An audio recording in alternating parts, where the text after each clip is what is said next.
అసలు వృద్ధాశ్రమం అనేటప్పటికి మనందరి మైండ్ లో కూడా ఒక అభద్రతా భావం ఉండేది ఇది వరకులో. కానీ ఇప్పుడు ఏమంటారు? ఇక్కడ ఉన్నారు కదా మీరు. ఒకప్పుడు అంటే ఇంచుమించు ఒక 10-15 ఏళ్ళ క్రితం వరకు కూడా అభిప్రాయం వృద్ధాప్యం అంటే పిల్లలు చూడని వాళ్ళు, గతిలేని వాళ్ళు, తప్పని వాళ్ళు వస్తున్నారనే రకరకాల భిన్నాభిప్రాయాలు ఉన్నాయి. అయితే ఇప్పుడు మారిపోయి ఎక్కువ మంది బాగా చదువుకుని పెద్ద ఉద్యోగాలకి విదేశాలు, ముఖ్యంగా అమెరికా అలా వెళ్ళిపోతున్నారు. డబ్బు సమస్య పక్కనట్టే, మరి ఆరోగ్యం ఇంప్రూవ్ చేసుకుంటే హాస్పిటల్లో ఉంటే ఎక్కువ ఎఫర్ట్ చేయలేరు. రూమ్కి 5,000 అవుతుంది, కష్టం, 1,50,000 దాకా. అంచేత అక్కడ ఎక్కువ కాలం ట్రీట్మెంట్ అయ్యాక ఇంకా 2-3 నెలలు ఉండవలసిన పరిస్థితి వస్తే అక్కడ ఉండలేదు.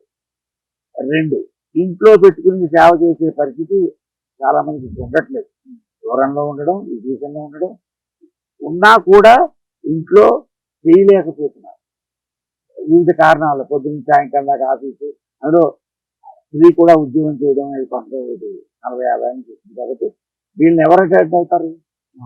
మనవరాళ్ళు వెళ్ళిపోతారు కాలేజీలు, స్కూల్. తండ్రి ఆఫీస్కి వెళ్తాడు, తల్లి ఆఫీస్కి వెళ్ళాలి.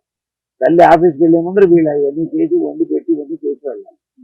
కాబట్టి కష్టం అవుతుంది. కాబట్టి ఇలాంటివన్నీ కూడా బాగా అవసరం ఉంది. అందుకే పెట్టిన వాళ్ళు ఉదాహరణ 100 రూములతో ఎవరైనా వృద్ధాశ్రమం పెడితే 90-95 ఎప్పుడు టికెట్లు ఆడిపోతున్నారు. ఒక్కోసారి లేదండి వెయిటింగ్ ఇస్తూ ఉంటారు. అంచేత ఈ వృద్ధాశ్రమంలా కాకుండా ఆరోగ్య కేంద్రంలాగా, మనకి సహాయం చేసేలాగా, సేవా కేంద్రంలాగా ఇవి కొంత ఇప్పుడు కనిపిస్తున్నాయి.